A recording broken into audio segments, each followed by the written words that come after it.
District collector की सबसे बड़ी पावर होती है और सरकारी जितने भी विभाग होते हैं वो सब उन्हीं के अंडर में काम करते हैं, चाहे वो सरकारी हो चाहे वो प्राइवेट हो। अगर वो अपना कार्य कर रहा है और वो सही से काम नहीं कर रहा है तो चाहे सरकारी हो चाहे प्राइवेट हो, और डीएम साहब से जब शिकायत उसकी कोई करता है तो वो उस पर तुरंत एक्शन लेते हैं, क्योंकि डीएम की पावर सबसे बढ़कर के होती है। और ऐसे डीएम जिनके लिए सब सलूट करते हैं, सब उनके आगे झुक जाते हैं, वही एक डीएम डिस्ट्रिक्ट कलेक्टर एक अपने ही ड्राइवर के पैर छूता है और उन्हें सलूट करता है। आखिर ऐसा क्या हुआ था, कौन सी परिस्थिति थी जो अपने ही ड्राइवर के कलेक्टर साहब पैर छूते हैं और उन्हें सलूट करते हैं, जबकि कलेक्टर साहब के सामने बड़े बड़े अधिकारी चूहा बन जाते हैं, उनके सामने बोलने की अपनी हिम्मत नहीं जुटा पाते। वो एक कलेक्टर साहब एक अपने ड्राइवर के पैर छूते हैं, सलूट करते हैं। आखिर क्या कहानी है, क्या माजरा है, ये पूरी सच्चाई इस वीडियो के माध्यम से जानने का प्रयास करेंगे। नमस्कार, प्रणाम, मैं हूं रितेश कुमार। दरअसल आज की जो सच्ची घटना मैं आपको बता रहा हूं ये डिस्ट्रिक्ट कलेक्टर की है। डीएम साहब के जो ड्राइवर थे, जो लगभग 25-30 साल से डीएम साहब के यहाँ ड्राइवरी की नौकरी कर रहे थे, गाड़ी चलाते थे डीएम साहब की, उनकी एक बड़ी बेटी थी। उस बेटी का विवाह था, तब वो लगभग 15 दिन की छुट्टी ले लेते हैं और उनकी छुट्टी मंजूर भी हो जाती है ड्राइवर साहब की।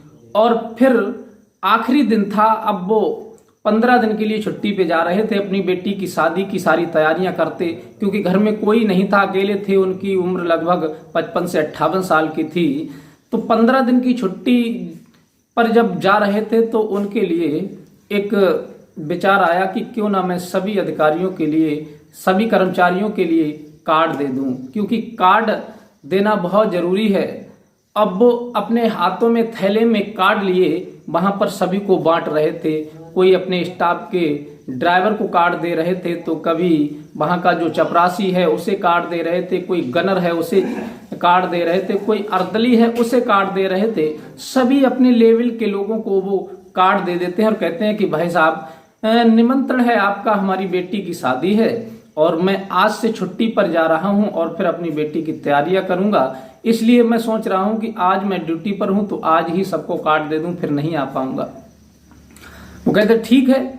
सभी लोग कार्ड ले लेते हैं, सभी लोग कार्ड ले लेते हैं और सभी के लिए निमंत्रण पहुंच जाता है। लेकिन वो ड्राइवर सोचते हैं क्या डीएम साहब मेरे कार्ड को लेंगे या फिर मेरे निमंत्रण को स्वीकार करेंगे, क्योंकि वो डिस्ट्रिक्ट लेवल का अधिकारी, जिसके सामने बड़े बड़े अधिकारी भी नतमस्तक हो जाते हैं, बोलने की हिम्मत नहीं जुटा पाते हैं।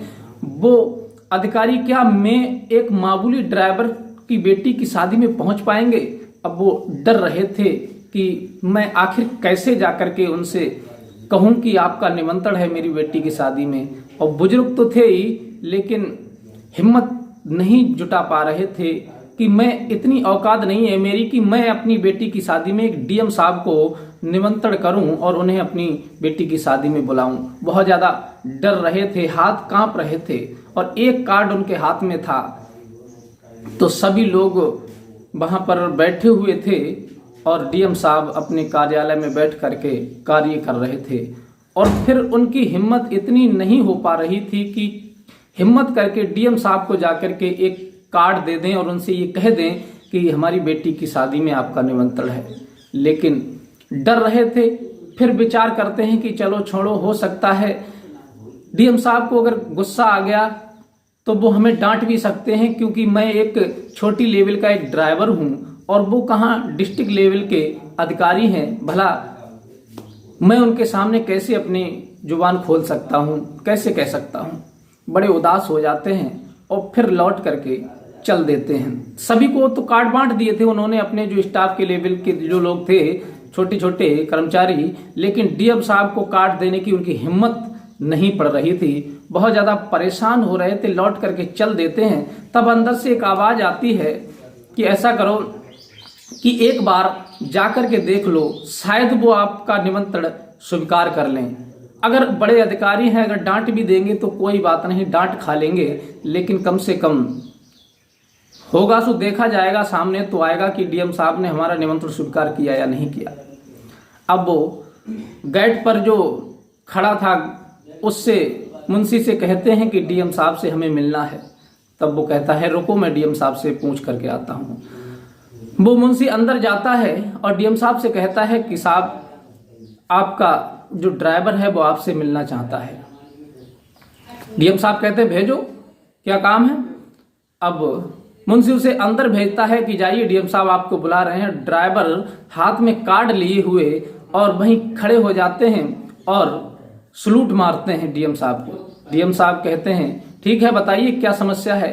तो वो हाथ में कार्ड था ड्राइवर साहब के और उनके हाथ कप रहे थे बुरी तरह से, क्योंकि वो डर रहे थे बहुत ज्यादा कहीं डीएम साहब नाराज ना हो जाए।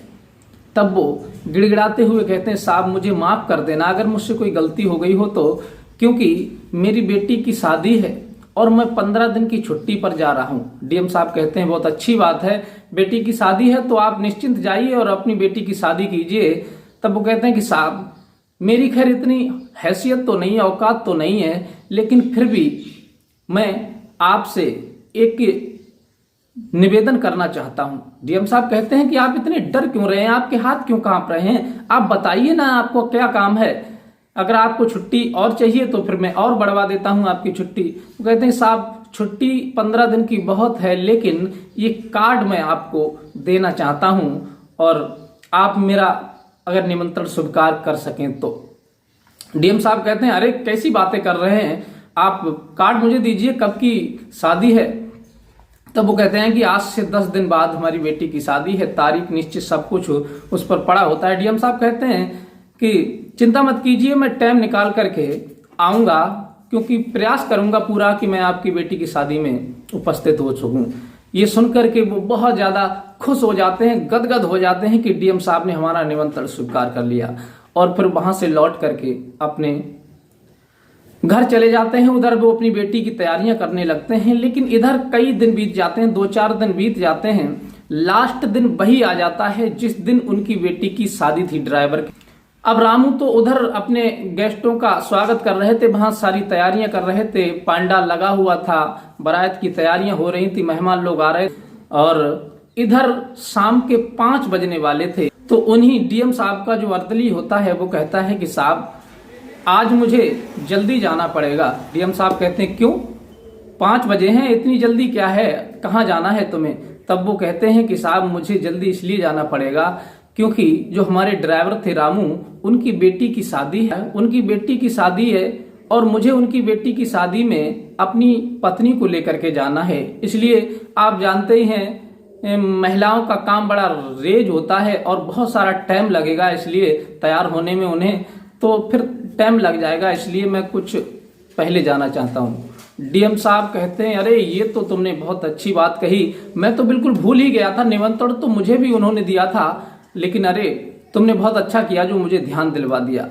अब डीएम साहब तुरंत अपना फोन निकालते हैं और अपने दूसरे ड्राइवर को फोन करते हैं घर पर और कहते हैं जो उनका घर का जो ड्राइवर था पर्सनल, उससे कहते हैं कि अरे बेटा एक काम करो, तुम गाड़ी को निकालो फटाफट, कहीं जाना है शादी में, कहीं शादी अटेंड करनी है। तब वो लड़का लगभग, डीएम साहब भी लगभग 27-28 साल के थे और उनका जो ड्राइवर था वो भी लड़का ही था। अब ड्राइवर को फोन वो कर देते हैं, उधर लड़का वो गाड़ी तैयारी करता है और इधर डीएम साहब अपने काम में व्यस्त हो जाते हैं, उन्हें काफी टाइम लग जाता है। और जैसे ही वो अपने ऑफिस से घर पहुंचते हैं, फिर घर जाकर के कपड़ों को चेंज करते हैं, एक जींस की पैंट पहन लेते हैं और बनियान पहने हुए थे तो शर्ट कंधे पर डाल लेते हैं और पीछे गाड़ी में बैठ जाते हैं। और उनके साथ जो 2 गनर थे, डीएम साहब हैं तो गनर तो साथ चलेंगे ही, और गनर के साथ गनर एक आगे बैठ जाता है, एक पीछे बैठ जाता है और फिर डीएम साहब बीच वाली सीट पर बैठ करके गाड़ी में और उस लड़के से कहते हैं कि चलो ड्राइवर की बेटी की शादी उसमें शामिल होना है। और काफी समय हो चुका था, रात्रि के लगभग 8-9 बज चुके थे और 8-9 बजने के बाद वहां सारी व्यवस्थाएं चल रही थी, सभी लोग आ रहे थे, खाना खा रहे थे, उधर बारात भी आ चुकी थी, बारात भी चढ़ रही थी और लगभग रात्रि के 10 बज चुके थे। और डीएम साहब जब वहां पहुंचते हैं तो अपने ड्राइवर से कहते हैं कि ड्राइवर ऐसा करना कि गाड़ी को मतलब लाल बत्ती मत जलाना, क्योंकि ये सरकारी गाड़ी है, और उस पांडाल से कुछ थोड़ी दूर रोक देना गाड़ी को। तब वो ड्राइवर एक बार कहता है कि सर अगर आप कहें तो मैं आपको पांडाल तक छोड़ दूं। वो कहते नहीं, कोई जरूरत नहीं है, आप मुझे यहीं छोड़ दो, मैं चला जाऊंगा। अब डीएम साहब उस गाड़ी से उतरते हैं, अपनी शर्ट को पहनते हैं और उनके पीछे पीछे 2 गनर जाने लगते हैं। और डीएम साहब इधर उस पंडाल में जा रहे थे और वही लड़की का पिता जो रामू ड्राइवर, वो मेहमानों के सामने हाथ जोड़ रहे थे, आपने खाना खा लिया, सभी से विनती कर रहे थे कि आप सब लोग खाना खा लीजिए, क्योंकि वो लड़की के पिता थे और बहुत ज्यादा सभी का सम्मान कर रहे थे। और ये जायज बात है, क्योंकि लड़की के जो पिता होते हैं उन्हें झुकना ही पड़ता है, चाहे वो कितना पैसा वाला क्यों ना हो, कितना भी धनी क्यों ना हो, लेकिन लड़के वालों के सामने उसे झुकना ही पड़ता है। वो हमेशा यही विनती करता है सभी से कि आप आइए और मान सम्मान से आप खाना खाइए और हमारी बेटी को आशीर्वाद दीजिए, इसी आस में रहता है। और वो सभी लोगों के हाथ जोड़ जोड़ कर कह रहे थे कि आप खाना खा लीजिए और कैसे हैं, सभी से मुलाकात कर रहे थे। तभी पीछे से डीएम साहब वहां पहुंचते हैं उसी ड्राइवर के पास जो अपने सर पर पगड़ी बांधे हुए थे, लड़की के पिता ड्राइवर रामू। उनसे डीएम साहब पीछे से जाकर के कहते हैं, और चाचा कैसे हैं, सर कैसे हैं आप। और जैसे ही वो ड्राइवर घूम करके देखते हैं डीएम साहब को, तो एकदम से गदगद हो जाते हैं कि अरे डीएम साहब, हमारे बेटी की शादी में इन्होंने हमारा निमंत्रण स्वीकार कर लिया। अरे अब तो हाथ जोड़ते हैं और हाथ उनके कांपने लगते हैं और रोने लगते हैं। साहब आपने बड़ी कृपा की, आपने बहुत कृपा की जो आप हमारी बेटी की शादी में आए, बड़ा एहसानमंद हैं हम आपके, हमें तो विश्वास ही नहीं हो रहा है कि आप हमारी बेटी की शादी में आए हैं। तब डीएम साहब कहते हैं कि नहीं, ऐसी कोई बात नहीं है चाचा। वो डीएम साहब उनके पैर छूते हैं और गले से लगा लेते हैं और कहते हैं कि चाचा आप परेशान मत होइए। तब तक वो गनरों को देख करके वहां और लोग होते हैं, वो सब इधर उधर कानाफूसी करने लगते हैं कि आखिर ये नौजवान कौन है। तब कोई बताता है कि इनके डीएम साहब हैं। तब वो एकदम से भावुक हो जाते हैं, रोने लगते हैं। तब डीएम साहब उन्हें ठंडस बनाते हैं कि चाचा आप रिलैक्स हो जाइए, आप परेशान मत होइए, किसी बात की अगर कोई कमी हो तो आप मुझे बताइए, मैं आपका बेटा हूं, मैं आपकी मदद करने के लिए तैयार हूं। वो कहते हैं नहीं साहब, आप बस आ गए, यही मेरे लिए बहुत बड़ी बात है। आपने आकर के मेरा दिल गदगद कर दिया, मुझे ये विश्वास भी नहीं था कि आप आ पाएंगे। तब वो कहते हैं कि चाचा माफ करना, टाइम बहुत हो गया है, 11 बजे हैं, लेकिन मैं बहुत ज्यादा व्यस्त था, लेकिन मैंने फिर भी प्रयास किया आने का, मैं चलो आ तो गया। अब सभी लोग उनसे पूछते हैं कि आखिर ये कौन है।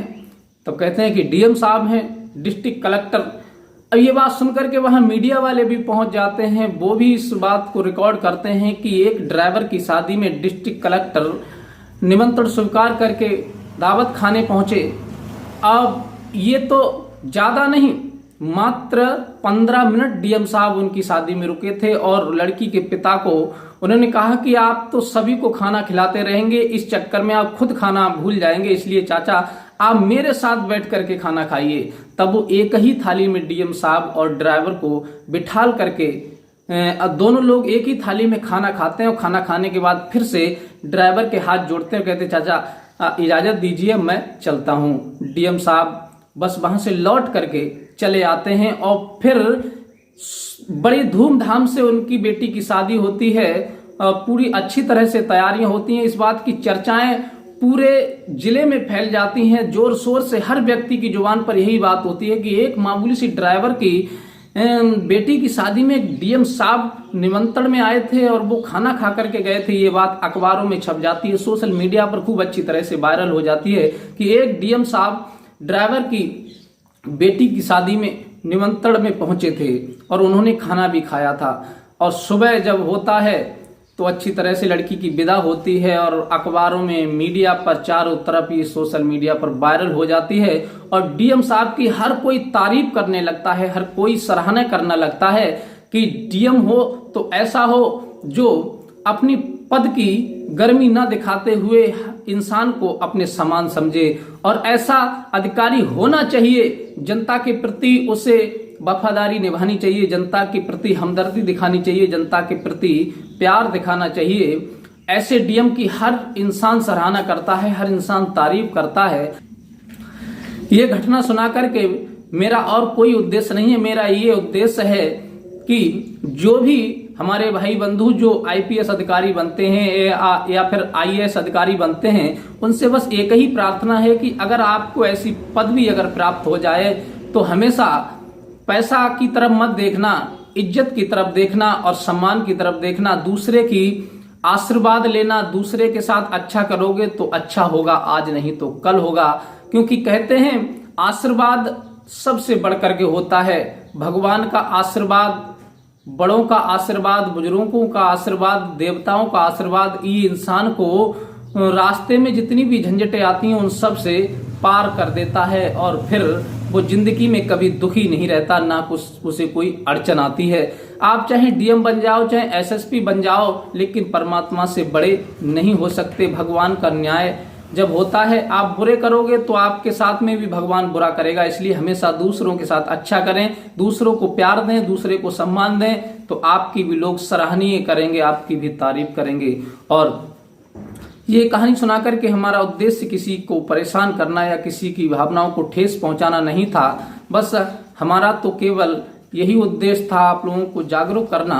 अगर ये घटना आपको पसंद आई हो तो प्लीज हमारे चैनल को लाइक सब्सक्राइब कीजिए और मिलते हैं इसी प्रकार की कोई नई घटना के साथ। तब तक के लिए नमस्कार।